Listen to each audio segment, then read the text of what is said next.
बड़ दीपावली उपहार केंद्र सरकारी कर्मचारी एवं पेंशनभोगी 3% डीए वृद्धि घोषणा 29 सेप्टेम्बर 2025 लागू हो सारी। आलोकर पर्व दीपावली पूर्व केंद्र सरकार लक्षाधिक कर्मचारी एवं पेंशनभोगी खुशीर खबर आनी।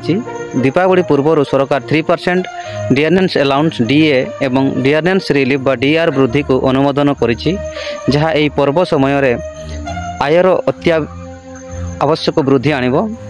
यही सिद्धांत देश में 50 लाख अधिक केंद्र सरकारी कर्मचारी एवं प्राय 70 लाख पेंशनभोगी लाभान्वित हेबे।